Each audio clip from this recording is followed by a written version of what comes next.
The new eatery is breathing life into an iconic Kent landmark when you can expect doors to open. Today is tax day. If you haven't filed yet, you still have a bit of time left. In a new season and a new name, TV2 has a full recap of The Guardian's opening day. A federal judge has recently overturned the mask mandate for airplanes and other public transportation. All this and more as TV2 News starts right now.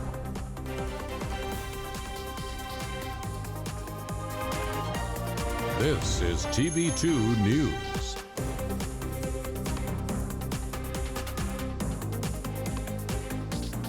Good evening, Kent State and all of Portage County. Thank you for joining us for this Monday edition of TV2 News. I'm Elias Shingleton. And I'm Raygene English. We begin tonight with a new cafe coming to Kent.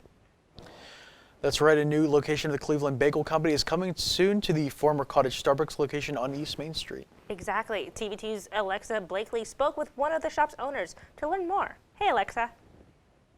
Hi guys, that's right. The Cleveland Bagel Company is opening a new location here in Kent. I spoke to one of the owners about the business. A new business is moving into the former Starbucks building on the corner of Lincoln and Main, the Cleveland Bagel Cafe. We just realized that there wasn't a bagel place in Kent, and this is such an iconic building that we thought this would be the perfect spot for that. This unique cottage-style building has been empty for a while. Well, one of the things we're really excited about is reactivating that corner and having a business there. It's been empty now for about a year and a half. And as you know, it's an iconic building here in the city of Kent. It's been around for probably about 100 years, and it's a unique style, and we're just happy to see the space used again. The new cafe will offer lots of options on their menu. So we'll have a full espresso bar. So all your traditional espresso drinks, lattes to mochas, chai tea lattes, and then we will have an array of bagel sandwiches as well. The project is being led by a team that is already known to the Kent community. Mike Beater, Michael Awad, and Evan Bailey, and myself. The owners of the new business are great people that already do really nice things here in the community in Kent. So we're happy. And these leaders have big hopes for the cafe. I hope it's going to be just like a staple for the students here, be able to come and relax, have coffee, have a sandwich, sit on the upper level and get some studying done. Barney said that they plan to open up shop in early to mid-May. Reporting for TV2 News, I'm Alexa Blakley. Thanks, Alexa. The School of Fashion Director, Dr. Louise Valentine, is no longer serving as director. The news of this was released earlier today by the Associate Director of the Fashion School. It is still unclear the reason of the change. The School of Fashion is currently looking to appoint an interim director as soon as possible. And a Kent State professor is working to improve health care for expectant African-American mothers and their children. Psychology professor Angela Neal Barnett founded a program called Spirit of Motherhood that aims to treat PTSD in expected mothers. Barnett and other experts at Kent State found that PTSD impacts Black pregnant women 3 to 5 more times than non-Black women. The Haven of Portage County is finally opening its doors starting on Tuesday, having open arms for at least 64 men, women, and children in need of shelter after years of planning. Haven of Portage County also helps individuals get addiction treatment, obtain photo identification, and GEDs. Donations are always needed, including food, money, and gift cards to places like Giant Eagle, Walmart, and Aldi. Volunteering opportunities also exist. As Russia continues its assault on Ukraine and its people, Ametek, a major corporation here in Kent, is working to raise donations for Ukrainians impacted by the conflict. The company's German and Czech facilities have collected over 45 tons of food and other emergency items. The facilities are also working to hire Ukrainian refugees. Well, today is tax day, and if you haven't filed yet, you still have time. Yes, Jason Cohen has some tips and tricks to make sure you get the most out of your return. Jason? Hi guys, that's right. For the majority of Americans, today is the final day to file federal income taxes. This deadline is 3 days later than the typical April 15th one. The Monday following Easter is not a federal holiday, so it's important to have your return postmarked before midnight. The IRS is encouraging Americans to file their returns electronically because it is processed much more quickly. This year's return will be a bit complicated because of the need to factor in the child tax credit, the third stimulus check, and new rules regarding reporting income from cryptocurrency. If you have not filed your taxes yet or don't plan to by tonight, you still have another option. Americans can file an extension, and those who are approved will have until October 17th to send their tax return to the IRS. However, there is a catch. If you owe taxes this year, you will still be required to pay them by tonight. People can request an extension by using Form 4868, which can be found on the IRS's website. Although there has been lots of conversation regarding how dependent children may help with tax refunds, they may be required to file a tax return of their own. A child may be claimed as a dependent if they were under the age of 19 for the whole tax year, or 24 if they're a full-time student, lived with you for over half of 2021, and you cover more than half of their financial support. Dependent children who also had a job in 2021 may still need to file their own taxes, even though you can claim them. Anyone who earns more than $12,550 in income, including children, will be required to file a tax return. If you are a college student, there are several qualifying education credits that you should consider, such as the American Opportunity Credit. This credit allows you to get up to $2,500 in credits annually for your first 4 years of college. All you have to do is file the 1098-E form along with your federal tax return. This form reports the amount of interest you paid on student loans in a calendar year. You may be eligible to deduct the interest you paid on your student loans from your taxes. If you did not receive a 1098-E form from your loan servicer, you can download one from your school's website. Reporting from the Franklin Hall studio, I'm Jason Cohen, TV2 News.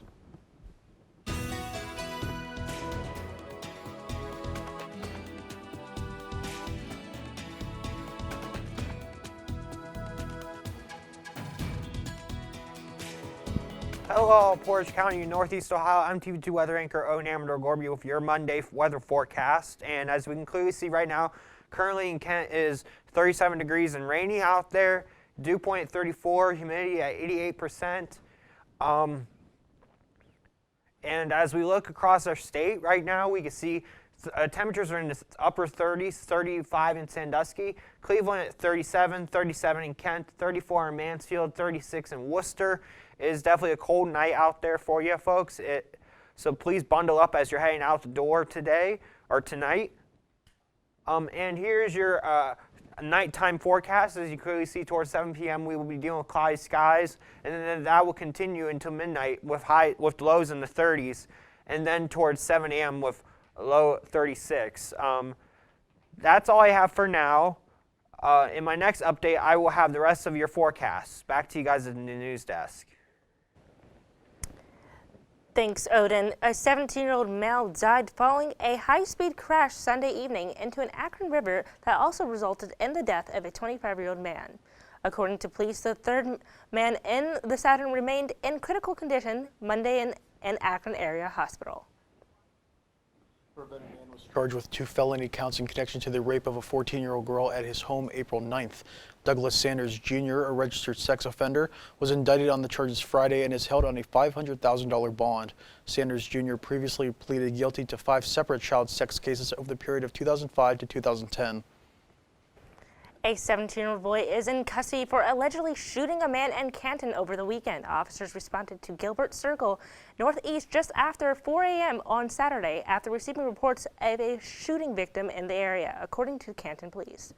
Investigators arrived and found a 26-year-old man from Canton with a gunshot wound to his ribs. Canton police located the 17-year-old suspect and arrested him on the charges of attempting to commit murder and felonious assault. And if you have unused prescription over-the-counter drugs, UH Portage Medical Center is holding a take-back event April 30th. The facility will be collecting unused doses of medications at the Medical Arts Building on the campus. In addition to pills, liquid medications will also be accepted. Now, illegal drugs, needles, chemotherapy products, and medical devices will not be collected.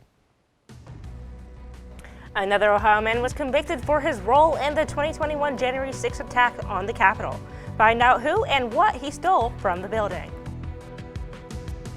And Russia continues to launch attacks on critical infrastructure in Ukraine, the latest strike and its impact on civilians in the area. Good morning. morning. Hope you all had a good weekend and are ready to be inspired. One quick thing I want to remind you guys to be studying. Major key alert. Did you just look at your phone while you was in class? You played yourself. Class, today we're talking about inspirational quotes. You want to get that paper? You better turn in that paper and get an A+. That's a major key. Another one. Mogul talk. You want to reach the mountaintop? You got to go hard. To succeed, you have to believe.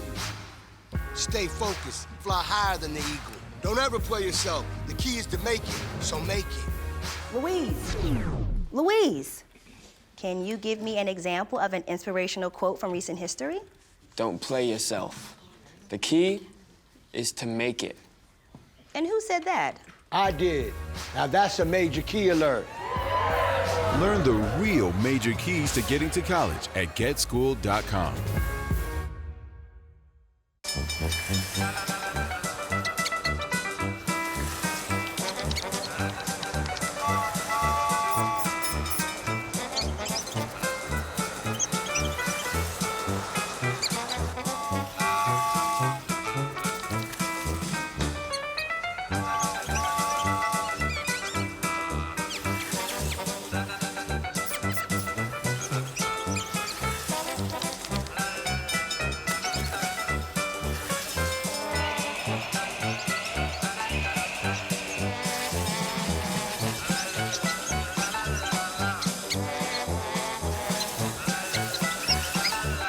Will spend 15 minutes watching online videos like this one.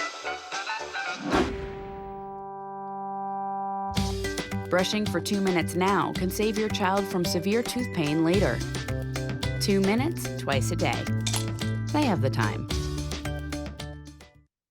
Welcome back. The Cleveland Guardians held their home opener last week, and TV2 Sports was there to catch all of the action. Exactly. Liv Sharp joins us now with a recap. Hey, Liv. Hi guys, that's right. I was at the corner of Carnegie and Ontario to celebrate the new Cleveland Guardians and watch them take on the San Francisco Giants. With some of the youngest and brightest stars in Major League Baseball. A new era of Cleveland baseball has begun. Friday's home opener marked the beginning of the Cleveland Guardians in the MLB. Please welcome third baseman Jose Ramirez. The first ever Guardians home opener was attended by 33,469 fans, the 29th straight sold-out opening day. We're missing our dad. He's walking around, but I've been going to opening day with my dad since a little girl, and so has she, and this is my daughter, so we're carrying on the tradition. Superstar Tom Hanks was also on hand to throw out the ceremonial first pitch to Larry Doby Jr., son of Cleveland legend Larry Doby Sr. But the Guardians home opener wasn't the only game happening in Cleveland. Right next door to Progressive Field, the Cleveland Cavaliers were competing for a spot in the playoff. It's a cool atmosphere with the Cavs playing one season game right here. It's going to be an atmosphere, and I can't wait. Although opening day is over, there is still plenty of baseball left to be played for the Cleveland Guardians. Reporting from outside Progressive Field, I'm Liv Sharp. High school athletes across Ohio could soon be able to get paid for their name, image, and likeness. The proposal from the Ohio School Athletic Association, OHSAA, follows suit after legislation was passed to allow endorsements at the collegiate level. A total of 817 OHSAA's member high school principals across the state will have the opportunity to vote to either allow high school athletes to have endorsements or not. A total of 14 proposals will be voted on, including issue 12B, addressing the name, image, and likeness proposal. And a new law in Ohio may change the way workers are paid for overtime work. Senate Bill 47 will prevent workers in Ohio from collecting overtime pay for work tasks that take insubstantial or insignificant periods of time outside of work hours. Now, this includes travel and reading and responding to work emails off the clock. Overtime can still be collected when workers are told to do something by their supervisor or if it is contractual. The new law will take effect July 6th. And an Ohio abortion law remains locked in court after a judge blocks enforcement. Senate Bill 157 has been in Judge Allison Hathaway's court since February when Planned Parenthood Federation of America, Planned Parenthood Southwest Ohio Region, Women's Med Dayton, and the ACLU sued to keep the law from taking effect. Senate Bill 157 prohibits doctors working with or affiliated with public medical schools in the state from being a part of abortion clinics. Another Ohio man was convicted for his role in the January 6th attack on the U.S. Capitol. Dustin Thompson of Columbus was found guilty of obstructing an official proceeding and other misdemeanor charges. Thompson was caught on camera stealing a coat rack and bottle of bourbon from the building after entering it illegally. The jury in the case against a former Ohio doctor accused of causing deaths by overprescribing pain medication says they cannot reach a verdict. William Hustle is accused of killing 14 of his terminally ill patients. The jury told the judge they cannot reach a unanimous verdict and are at an impasse. The judge has instructed them to continue deliberating. Hustle was indicted back in June of 2019 and faces 14 counts of first-degree murder. He was initially indicted on 25 counts of murder, but in January, 11 of the 25 counts were against him were dismissed.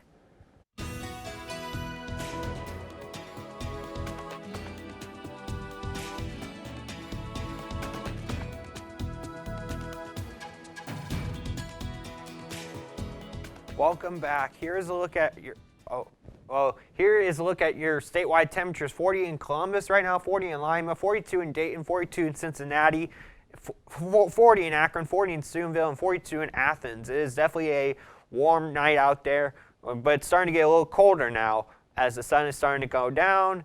And here is tomorrow's forecast. You can clearly see cloudy with snow showers in the morning with a 72% chance of snow. The snow showers will continue throughout the day tomorrow, but then hopefully by Wednesday, the snow showers will start to dissipate and temperatures will start to rise up a bit into probably the upper 60s. And your 7-day outlook, as you can clearly see, we will be dealing with snow showers for your Tuesday, but then sunshine will come out towards your Wednesday of highs in the 50s. But then Thursday, we will deal with some rain showers with highs up in the 60s. And then for your Friday, we'll deal with cloudy skies, but then showers will start to appear towards your Saturday with highs almost near 80 degrees, with Sunday being 82 and partly cloudy skies. And then showers will return for Monday with a high of 74. And here's a look at your live radar. As you can clearly see, rain showers are starting to move through, but then you could clearly see the rain and the snow is starting to dissipate in some areas, but like I said, most of it is rain now, and this will continue all throughout the night and into tomorrow. So this will start to move out towards the East Coast, so it won't be too much of a problem for us by tomorrow, but we just have to get through to tonight for sure. Yeah, like that's all we have to do for tonight. The snow showers will start to go through, and there should be a health bump. Oh.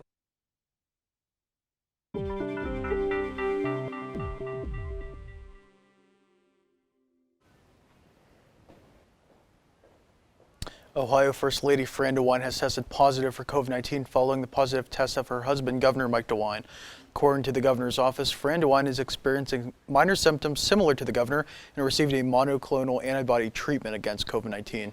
Both Mike DeWine and Fran DeWine are quarantining in their home. A Trump-appointed federal judge has overturned the White House mask mandate for airplanes and other public transportation. The U.S. District Judge in Florida ruled Monday the mandate is unlawful and exceeds the authority of the U.S. Centers of Disease Control and Prevention.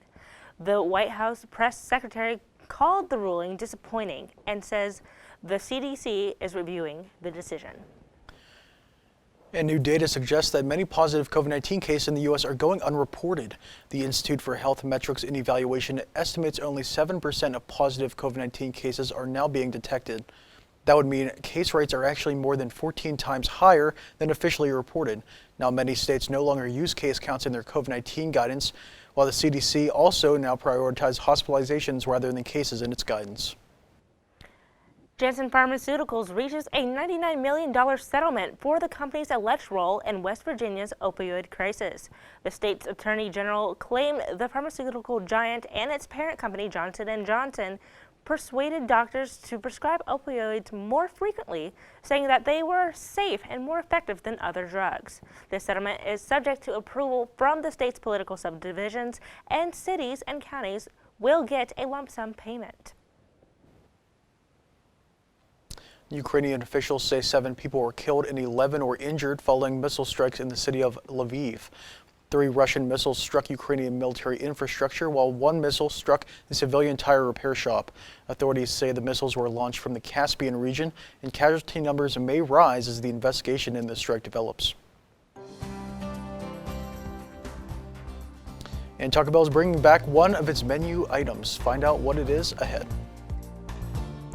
And the Kent State baseball team traveled to Toledo over the weekend to find out how the Golden Flashes fared against the Rockets after a word from these messages.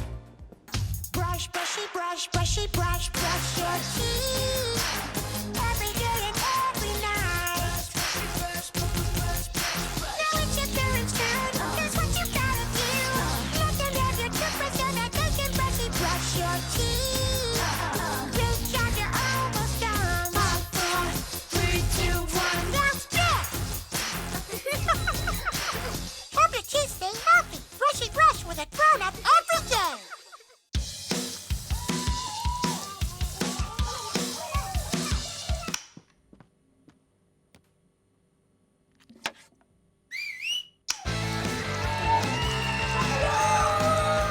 Don't let E. coli mosh with your food. An estimated 3,000 Americans die from a foodborne illness each year. You can't see these microbes, but they might be there. So always separate raw meat from vegetables. Keep your family safe at foodsafety.gov. Tamati, congrats on paying off all those student loans. Finally, right? How'd you manage that anyway? I started tracking my spending, changed a couple of habits. Wow, I'm kind of living paycheck to paycheck right now. I don't even know how I'm doing it. Well, have you tried saving a little? I want to, but where's that money gonna come from?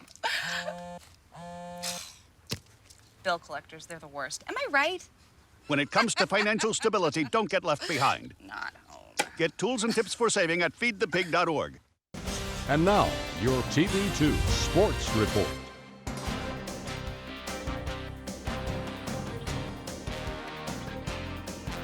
Good evening, ladies and gentlemen. I'm Matt Corrali, and here's what's going on in the wide world of sports in Portage County and beyond. The Kent State baseball team dropped 3 games out of 4 in a weekend series against the Rockets in Toledo.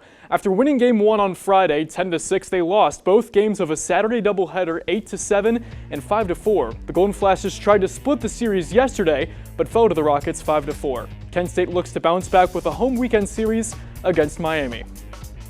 The Kent State women's golf team traveled south to Columbus to compete in the Lady Buckeye Invitational over the weekend, and they had a tournament to remember.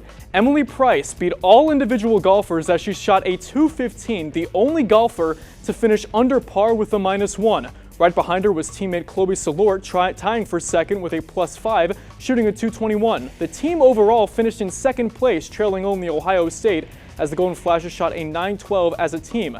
Kent State will compete in the MAC Championship next weekend as they are looking to add MAC title number 23 to the trophy case.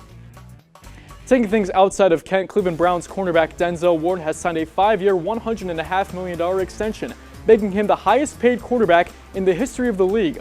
Ward has been a mainstay for the Browns as he has been to the Pro Bowl twice in 2018 and 2021. The Ohio State product will look to bring a winning season back to Cleveland after going 8-9 in 2021, a year after the Browns were 2 wins away from the Super Bowl. Finally tonight, the NBA announced their finalists for the regular season awards, and 3 of those finalists call Cleveland home. Point guard Darius Garland is up for Most Improved Player along with Ja Morant of the Memphis Grizzlies and DeJounte Harris of the San Antonio Spurs. Big man Evan Mobley is in the running for Rookie of the Year along with Detroit Pistons guard Cade Cunningham and Toronto Raptors forward Scotty Barnes. Finally, fan favorite Kevin Love is a finalist for Sixth Man of the Year alongside Miami's Tyler Hero and Phoenix's Cam Johnson. The winners will be announced during coverage of the 2022 NBA playoffs. And I'll wrap things up for us at sports. For more TV2 sports coverage, make sure to tune into Sports Corner later tonight at 8 o'clock right here on KentWire.com and anytime on demand on TV2 Sports' YouTube channel. You can also follow us across all social media platforms at TV2KSU Sports. For TV2 Sports, I'm Matt Crawley saying wherever the ball flies in the air, TV2 Sports will be there. Good night. Listen up, BTS Army. BTS is coming back like dynamite with a new album this summer. Find out more after the break.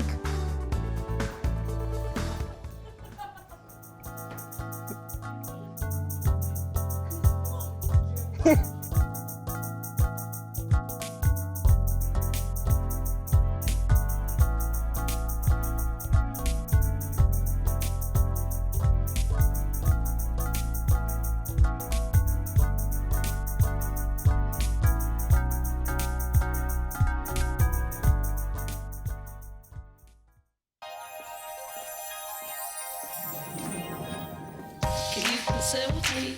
Imagine what you'd see if every child had a book to read. 'Cause every kid across the nation deserves a book to read, and we can make it happen right now. No, I don't know what you've been told, but kids with books learn so much more. So the mission is for us to get a book to each and every child. So let's join hands, book people unite. Unearth hidden passion. Come on, we'll have a good time. Planting seeds of inspiration to motivate some magic. To change the writing on the wall, writing on the wall. And make a difference. One book can inspire a child. One book can be the first thing that helps to change a life. People unite. Read to a child today and spark a lifetime of ambition. Tomorrow's news leaders. Today's top stories. From an award-winning student newsroom. This is TV2 News, truly Portage County. Welcome back. Now, Taco Bell fans, it's time to rejoice. Mexican pizza is making its return. The fan favorite item will return permanently to the chain's menu after being discontinued 2 years ago. Wow, that sounds amazing. Launched in 1945, the pizza's discontinuation led to outrage from fans, especially from vegetarians, because it's one of the few meatless options at the chain. The pizza is expected to return on May 19th. And speaking of big returns, BTS announced they are working on a new album. The K-pop group shared the project with fans in a social media post sporting the tagline, "We are bulletproof." It is unknown right now whether that is the title of the new album, but that line was also teased at a recent BTS concert in Las Vegas. The album is set to drop June 10th. Okay, guys, I'm excited for Mexican pizza. You know, I was disappointed when all those menu items were removed from the menu. My big favorite was the loaded potato griller, so hopefully that might be on the horizon of coming back too. What do you guys think? I've never had the Mexican pizza before. I'm not really a big Taco Bell guy, but I heard it's got a lot of popularity, and I'm glad that they're, listening to the people. I'm glad they're bringing it back. I agree. I think it's pretty cool that they're bringing it back, because I remember eating it growing up as a little kid. Eating Mexican pizza at Taco Bell. Sounds really good. I'm excited. It does sound good. I think I will actually make my way to Taco Bell and try it out when it comes out. I'm starving right now, so after the newscast, I might have to go to Taco Bell myself, because I know they have the nacho fries back. I'm a big fan of those. Oh, those are good. Those are always good. I like those.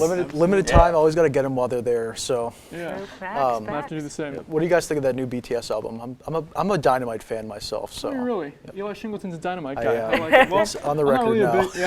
I don't know much about BTS, but it sounds good. It sounds like it's gonna be a big hit. I mean, they do dance smooth like butter. Yeah. So I'm I've really seen some excited. of their videos. Yeah, I'm really excited for the album, and I know they have a big army. So Definitely. Well, the fans are definitely going to be excited, and that is all we have for you tonight on this Monday newscast. when we are off the air, make sure to keep up with KentWired.com and at KentWired on socials. I'm Raygene English. And I'm Elias. Have a great night, Portage County.